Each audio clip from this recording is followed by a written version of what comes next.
다 같이 사도신경하심으로 금요 구역 예배 하나님 앞에 드리겠습니다. 나는 전능하신 아버지 하나님 천지의 창조주를 믿습니다.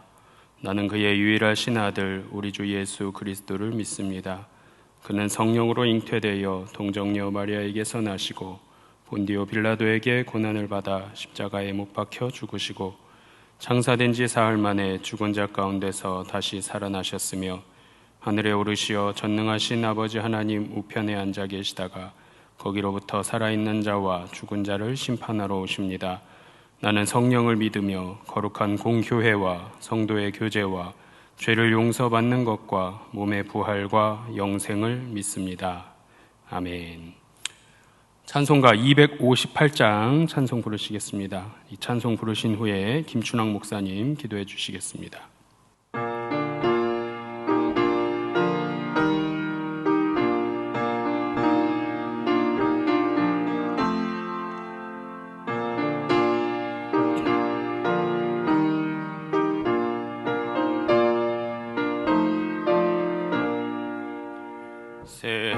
샘물과 같은 보혈은 주님의 피로다. 보혈의 죄를 씻으면 정하게 되겠네. 정하게 되겠네. 정하게 되겠네. 보혈의 죄를 씻으면 정하게 되겠네. 저도적 회개하고서 주혈에 씻었네. 저도적 같은 이 몸도 죄 씻기 원하네. 죄 씻기 원하네. 죄 씻기 원하네. 저도적 같은 이 몸도 죄 씻기 원하네. 죄속함 받은 백성은 영생을 얻겠네. 샘솟듯 하는 피권세 한없이 크도다. 한없이 크도다. 한없이 크도다. 생뜻하는 피권세 한없이 크도다. 날 정케 하신 피 보니 그 사랑 한없네. 살 동안 받는 사랑을 늘 찬송하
사랑과 은혜가 풍성하신 하나님 아버지, 귀한 날을 허락하여 주시고 아름다운 가을날의 하늘을 허락해 주심을 감사드립니다. 코로나19로 우리가 함께 모이는 것이 어렵고 함께 교제하는 것이 쉽지 않은 상황입니다. 그럼에도 하나님의 말씀을 사모하는 성도들이 온라인으로 구역 예배를 드립니다. 이 시간 강서교회와 성도들의 심령 가운데에 주님께서 임재하여 주시옵소서. 말씀을 선포하시는 박수범 목사님을 통해 귀한 은혜 받는 구역 예배 되게 하여 주옵소서. 하나님의 말씀을 배우고 익히는 시간을 통하여서 새 힘을 얻게 하여 주시고 신앙의 힘으로 살아가게 하시며 하나님이 지켜주시고 은혜를 베풀어 주셔서 이 어려운 시기에 하나님의 말씀으로 승리케 하옵소서. 주님께서 이 구역 예배 가운데 함께하여 주심을 감사드리며 사랑이 많으신 예수님의 이름으로 간절히 기도하옵나이다. 아멘.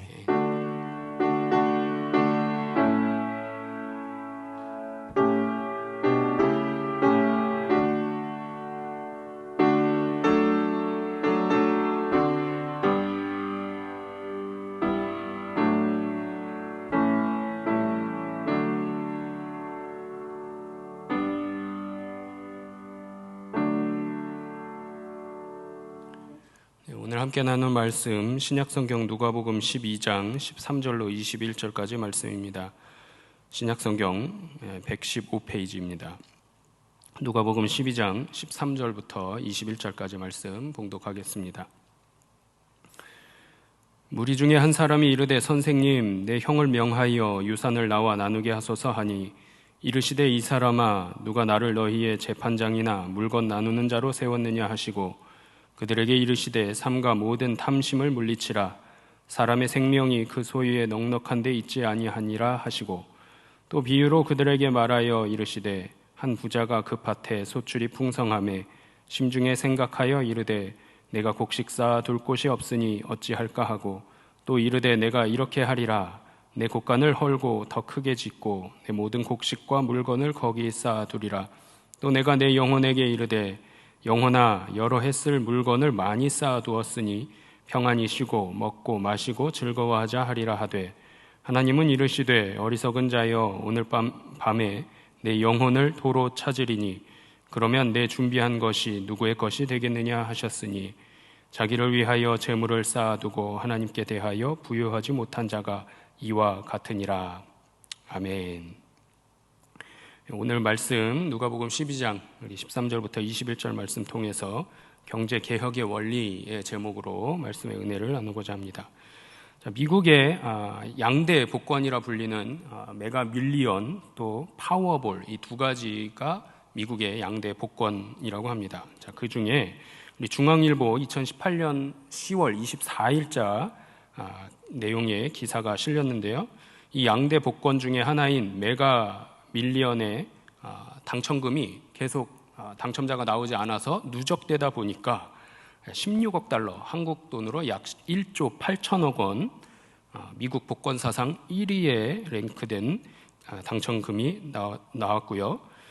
또 파워볼에서도 역대 6위에 해당하는 6억 2천만 달러, 한국 돈으로 약 7천억 원이 7천억 원의 당첨금이 추첨을 앞두고 있다라는 기사가 있었습니다. 이 두 복권의 당첨금의 합계액을 합치면요, 약 2조 5천억 원입니다. 단연 역대 최대 액수가 되겠죠. 이 메가밀리언 약 1조 8천억 원의 당첨금이 당첨될 확률은 3억 260만 분의 1이고요. 파워볼 7천억 원에 해당하는 금액을 당첨될 확률은 2억 9,200만 분의 1이라고 합니다. 둘 다 당첨되는 것, 억 단위이기 때문에 있을 수 없는 일인데, 이 두 가지를 한 사람이 동시에 두 가지를 다 당첨받을 확률은 8조 분의 1이라고 합니다. 88 뒤에 0이 15개 붙는 확률이다라는 거죠. 자, 그래서 이 당시에, 지금으로부터 약 3년 전인데, 이때의 미국 사회에 어느 때보다도 뜨거운 복권 열풍이 2조 5천억을 받기 위해서 아주 뜨거운 복권 열풍이 불어닥치고 있었다고 합니다. 이 기사를 보니까요, 역시 큰 나라니까, 땅이 큰 나라니까 금액도 단위가 다른가 봅니다. 자, 그런데요, 한국도 역시 만만치 않다라는 거예요. 토요일만 되면요, 복권방이 로또를 사고자 하는 사람들이 문전성시를 이루고 있는 것을 지금도 여전히 우리 주변에서 아주 잘 보고 있습니다. 이 복권방에 가는 토요일만 되면 줄 서서 기다려서 그 복권을 사는 사람들의 마음은 모두 똑같습니다. 일확천금을 기대하는 마음이다라는 거죠. 자, 그런데 이처럼 사람들이 중요하게 여기고 이처럼 갖고자 하는 이 물질에 대해서 도대체 성경은 무엇라 얘기하고 있는가? 오늘 본문 말씀을 통해서 함께 나누고자 합니다. 자, 본문에 보시면 돈을 사용함에 있어서 한 사람이 등장하는데, 이 사람을 돈 사용에 대해서 어리석은 사람이다라고 이야기합니다. 자, 세상을 살아가면서요, 호의호식하였고요, 남부럽지 않는 삶을 살아가는 자입니다. 자, 그래서 세상 사람들은 이 사람을 향해서 뭐라고 하냐면 성공한 사람이다 라고 평가하지만, 예수님은 그 사람에 대해서 다르게 이야기하더라 하는 거죠. 오늘 본문의 20절 말씀 보시면 이 20절 말씀에 어리석은 자라고 이야기합니다. 이 사람에 대해서 지혜롭지 못하다라고 평가하고 있는 것이죠. 이 어리석은 자에 대한 헬라어 원문을 보니까요, 이 뜻은 뭐냐면 정신없는 자 또는 무분별한 자를 가리키는 말로 그 단어가 쓰여 있습니다. 어리석은 자는 정신없는 자고 무분별한 자를 이야기하더라는 거죠. 예수님만 오늘 본문에서 어리석은 자에 대해서 이야기하신 것이 아니라 구약 시대에도 이미 어리석은 자에 대해서 이야기하고 있습니다. 우리 시편 14편 1절 말씀 함께 읽어보겠습니다. 어리석은 자는 그의 마음에 이르기를 하나님이 없다 하는도다. 그들은 부패하고 그 행실이 가증하니 선을 행하는 자가 없도다. 이미 시편 기자도 우리에게 이야기하죠. 어리석은 자는 그 마음에 하나님이 없다라고 고백하는 자다. 그는 어떤 사람인가 하면 부패한 자, 행실이 가증한 자, 선을 행하지 않는 자다라는 거죠. 구약시대이건 오늘 본문에 등장한 신약시대이건 오늘날이건 동일합니다. 이 어리석은 자는 하나님이 생명의 근본이심을 거부한 자를 가리키고 있습니다. 본문에 등장하는 자가 어리석은 자인 이유는 본문 13절 말씀을 통해서 보시면 예수님을 뭐라고 부르냐면 메시아 주여라고 부르는 것이 아니라 선생님이라고 부릅니다. 율법 선생으로 예수님을 여기고 있더라 하는 거죠. 본문 13절 말씀 다시 한번 읽어보겠습니다. 무리 중에 한 사람이 이르되 선생님, 내 형을 명하여 유산을 나와 나누게 하소서. 자, 오늘 이 본문에 등장하는 어리석은 자의 말씀을 통해서 물질에 대해서 성도된 우리는, 하나님의 백성된 우리는 어떤 관점을, 어떠한 이해를 가지고 있어야 하는가를 알아보겠습니다. 첫 번째는 물질로 영원히 만족을 누릴 수 있다라는 생각을 버리시기를 바랍니다. 많은 사람들이요, 영혼의 만족을, 나의 만족을 물질로 채우려고 합니다. 열심히 일을 해서요, 깨끗한 부자, 청렴한 부자 되는 것 미덕이고 축복인 것은 맞습니다. 그래서 부자로 사는 것이 어리석은 일은 아니다, 어리석은 것은 아니다라는 거죠. 자, 그런데 오늘 본문에 등장한 이 부자는 많은 재물을 쌓아놓고요, 자기 영혼에 대해서 독백을 하고 있습니다. 본문 17절부터 19절 말씀 함께 읽어보겠습니다. 심중에 생각하여 이르되 내가 곡식 쌓아둘 곳이 없으니 어찌할까 하고, 또 이르되 내가 이렇게 하리라. 내 곡간을 헐고 더 크게 짓고 내 모든 곡식과 물건을 거기 쌓아두리라. 또 내가 내 영혼에게 이르되 영혼아, 여러 해 쓸 물건을 많이 쌓아두었으니 평안히 쉬고 먹고 마시고 즐거워하자 하리라 하되. 아멘. 곡식 쌓아둘 곳이 없을 정도다라고 성경이 이 부자에 대해서 이야기하고 있습니다. 상당한 부자다라는 거죠. 자, 그런데 지금 읽으신 이 본문 3절 가운데 내 거, 내 거를 계속해서 강조하고 있습니다. 소유욕이 강한 사람입니다. 이 소유욕이 강한 사람이 고민에 고민을 하고서 내린 결론이 뭐냐 하면 곡간을 확장하자라는 거죠. 내 곡식과 내 물건을 여러 해 쓸 만큼 많이 쌓아두었으므로 이제는 먹고 마시고 즐기라라고 자기 영혼에게 스스로가 이야기하고 있는 본문입니다. 이 말씀을 읽다 보니까요, 이 부자는 자기애가 넘쳐나고 있음을 알게 됩니다. 근데요, 물질에 의존해서 즐길 것만 이야기하고 있더라는 거죠. 이 어리석은 부자에게 없는 것이 있다면 무엇일까요? 무엇이 없는 것 같아요? 이웃에 대한 관심이 없습니다. 특별히 하나님은 이스라엘 백성들에게 요구하셨어요. 누구를 돌보라고? 소외된 자, 과부, 남편을 잃은 자, 고아와 나그네, 객이죠. 객을 돌보라. 이들에 대해서 관심을 갖고 너희가 돌보아 주라라고 요청하셨습니다. 그런데 이 부자는 여기에 대한 관심이 1도 없음이 말씀을 읽으면서 우리 눈에 다 들여다 보입니다. 또 한 가지는요, 풍성한 소출을 주신 분이 바로 하나님이신데 이 하나님이 주셨다라는 사실을 아는지 모르는지 하나님께 대한 감사의 고백 또한 1도 없더라라는 겁니다. 사랑하는 강서 성도 여러분, 즐기는 것이 행복이 아님을 기억하시기 바랍니다. 즐거움이라는 것은요, 즐거워하는 행동의 과정에서 느끼는 감정이다라는 거예요. 자, 반면에 행복은 즐거움이라고 하는 행동을 체험한 후에 찾아오는 감정이 바로 행동이라는 것입니다. 즐겼다고 해서 반드시 행복한 것은 아니다라는 거죠. 즐겼지만 행복하지 않을 수도 있습니다. 물질을 갖고서 물질을 즐기는 것으로 다 행복한 자라고 판단하는 것은 잘못된 판단이다라는 거죠. 우리의 영혼은 물질로 만족을 누릴 수 있는 것이 아님을 기억하시기 바랍니다. 또 육체는요, 물질로 만족을 누릴 수 있습니다만, 그러나 인간의 영혼은 물질로 만족을 누릴 수 없다라는 거예요. 항상 여기에 대해서 성경은 항상 공허하고 비어 있는 것이다라고 이야기합니다. 자, 두 번째 우리가 기억해야 할 것, 그 물질을 영원히 누릴 수 없다라는 사실을 깨달으시기를 바랍니다.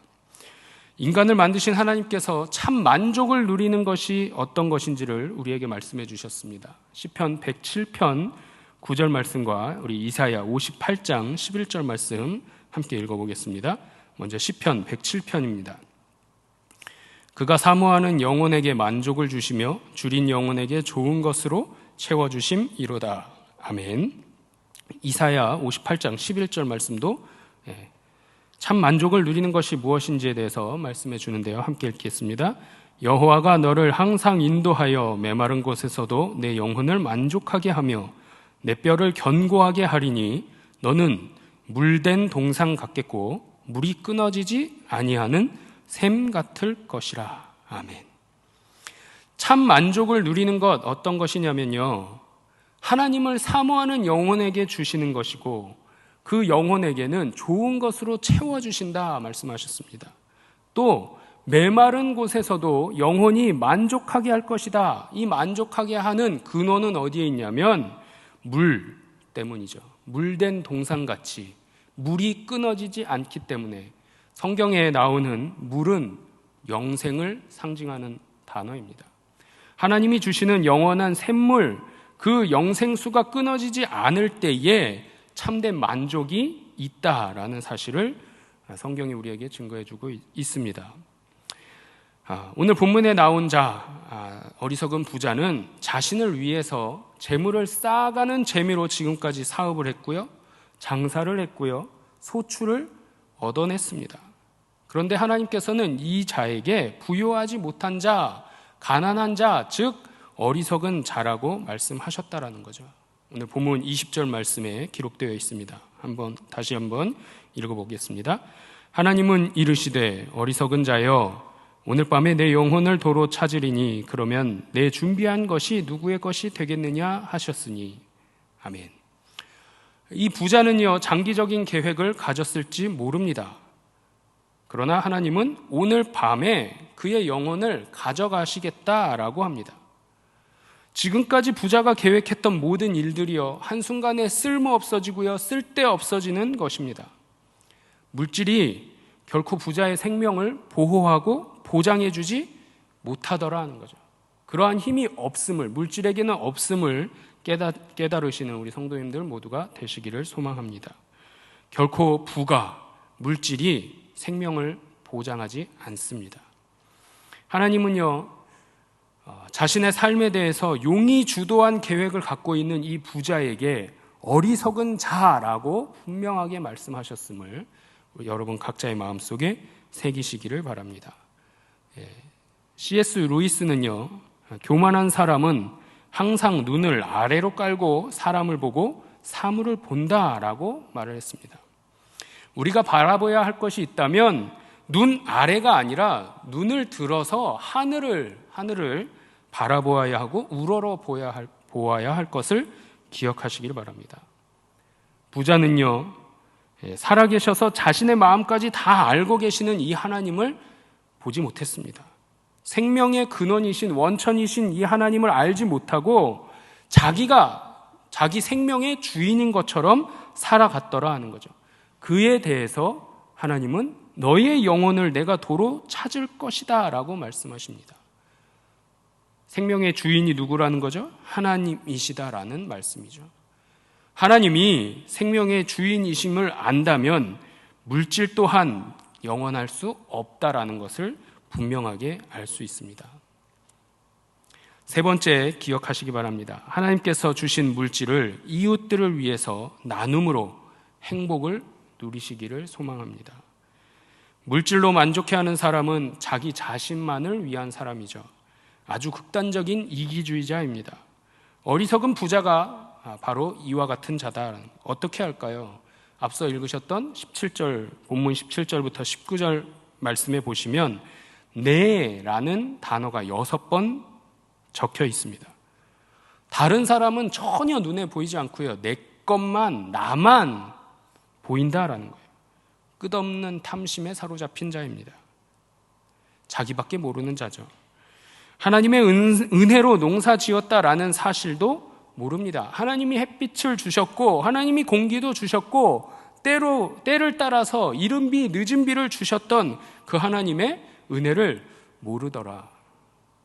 자기 혼자 농사 지은 것이 아니라 이웃과 함께 농사를 지어서 소출을 얻었다라는 것 또한 모르는 자가 오늘 본문에 기록된 어리석은 부자입니다. 그가 많은 것으로 인해서 걱정을 합니다. 넉넉한 소유를 함께 나누었다면 나눈 만큼 더 큰 행복이 왔을 텐데 갖고 있는 재물이 너무나도 많아서 근심하더라라는 거죠. 진정한 행복은 소유를 쌓아놓는 데 있지 아니하고요, 작은 소유라 할지라도 나누는 데서 오는 것임을 기억하시기를 바랍니다. 아무리 많은 것이 있다고 해도 아버지가 자식들과 함께 나누지 않으면 행복한 가정이 될 수 없음과 같은 이치입니다. 사랑하는 성도 여러분, 우리는 단지 청지기에 불과하다라는 사실을 기억하시기 바랍니다. 하나님께서 주신 것을, 하나님께서 맡기신 것을 잠깐 맡아서 갖고 있는 자입니다. 모든 사람이 굶주리며 죽어가고 있는데 나 홀로 큰 곡간을 짓고 행복하게 살 수 없음을 기억하고 나누어야 된다라는 거죠. 자, 그렇다면 우리의 목표가 어디에 있어야 하겠습니까? 이기적이고 세속적인 부유함을 버리시는 성도님들 되시기를 바랍니다. 이 말씀을 본문 21절 말씀에 증거하고 있습니다. 함께 읽겠습니다. 자기를 위하여 재물을 쌓아두고 하나님께 대하여 부요하지 못한 자가 이와 같으니라. 또 예수님께서 계속 말씀하고 계십니다. 마태복음 25장 40절 말씀입니다. 임금이 대답하여 이르시되 내가 진실로 진실로 너희에게 이르노니 너희가 여기 내 형제 중에 지극히 작은 자 하나에게 한 것이 곧 내게 한 것이니라 하시고. 아멘. 자, 그러면서 당부하시는 말씀은 오늘 본문 이후에 누가복음 12장 33절 말씀에 또 이야기합니다. 너희 소유를 팔아 구제하여 낡아지지 아니하는 배낭을 만들라. 곧 하늘에 둔 바 다함이 없는 보물이니 거기는 도둑도 가까이 하는 일이 없고 좀도 먹는 일이 없느니라. 마태복음 25장에서 하신 말씀, 지극히 작은 자에게 행한 것, 곧 예수님께 행한 것이죠. 이웃들에게 행한 것입니다. 하나님이 명령하시는 돌보아야 되는 자들, 소외된 자, 객과 고아와 과부를 섬기고 돌본 자들입니다. 그리고 이렇게 할 때에 그 소유를 팔아서 구제할 때에 어디에 상급이 쌓이느냐? 하늘에 상급이 쌓인다는 거예요. 하나님 나라에, 천국에 영원한 생명이 있는 그곳에 우리의 상급이 쌓인다라는 거예요. 거기에는 도둑도 없고 좀도 먹는 일이 없기 때문에 다함이 없는 보물이다라고 말씀하고 있습니다. 사랑하는 성도 여러분, 여러분 각자가 청지기임을 고백할 때 이 모든 것이 가능합니다. 우리의 생명과 물질이 모두 하나님께로부터 주어졌음을 알고 또 겸손히 고백하시는 성도님들 모두가 되시기를 소망합니다. 말씀을 정리합니다. 물질로 영혼이 만족을 누릴 수 있다는 생각을 버리시기 바랍니다. 또 그 물질 또한 영원히 누릴 수 없다는 것을 깨닫기를 바랍니다. 하나님께서 주신 물질을 이웃에게 나눔으로 행복을 누리는 것이 하나님의 백성으로 살아가는 삶임을 기억하시는 우리 성도인들 모두가 되시기를 주님의 이름으로 축원합니다. 자, 이것을 위해서 자녀들과 함께 은혜를 나누어 보시기 바랍니다.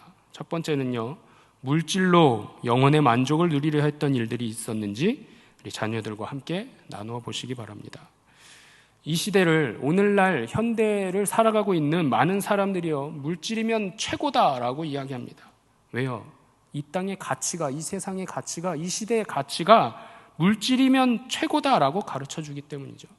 그래서 수단 방법을 가리지 않고요, 목숨 걸고 재물을, 물질을 얻기 위해서 달려들고 있습니다. 그런데 결과는요, 후회와 죄를 짓는 수단으로 전락하고 있더라. 이것이 사실이다라는 거예요. 하나님의 백성들이면 오히려 더 바른 물질관을 가질 수 있어야만 합니다. 물질은요, 선도 악도 아니지만 바르게 사용하지 않으면 죄를 짓게 되는 도구로 전락하게 된다는 것을 아시기를 바랍니다. 두 번째, 물질로 사람을 판단하는 평가를 한 적은 없었는지 함께 더불어서 나누어 보시기 바랍니다. 물질로 사람을 평가하고 판단하는 시대가 오늘의 시대입니다.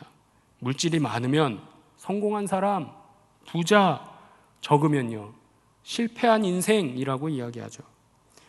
교회 안은 어떨까요? 교회라고 다를까요? 그렇지 않더라 하는 겁니다.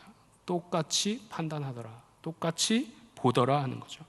자, 그런데요, 성경은 분명하게 이야기합니다. 물질로 사람을 평가해서는 안 된다.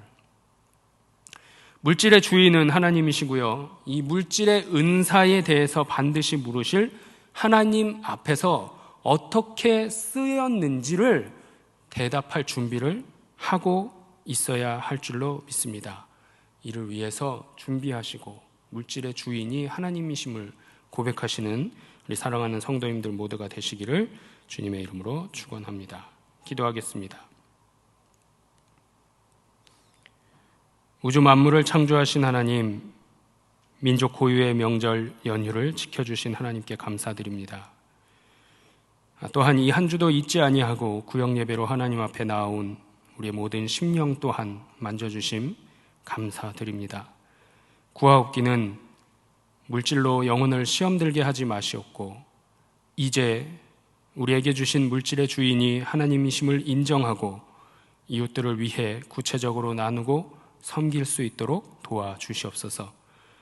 우리 구역 식구들과 또 이웃들 중에 도움이 필요한 자가 있다면 누구든지 어느 때이든지 어떤 상황이든지 살피고 돕는 은혜를 주시기를 원하오니 주님 역사해 주옵소서. 언제나 우리를 지키시고 보호하시는 예수 그리스도의 이름으로 기도드리옵나이다. 아멘. 하늘에 계신 우리 아버지, 아버지의 이름이 거룩하게 하시며 아버지의 나라가 오게 하시며 아버지의 뜻이 하늘에서와 같이 땅에서도 이루어지게 하소서. 오늘 우리에게 일용할 양식을 주시고 우리가 우리에게 잘못한 사람을 용서하여 준 것 같이 우리 죄를 용서하여 주시고 우리를 시험에 빠지지 않게 하시고 악에서 구하소서. 나라와 권능과 영광이 영원히 아버지의 것입니다. 아멘.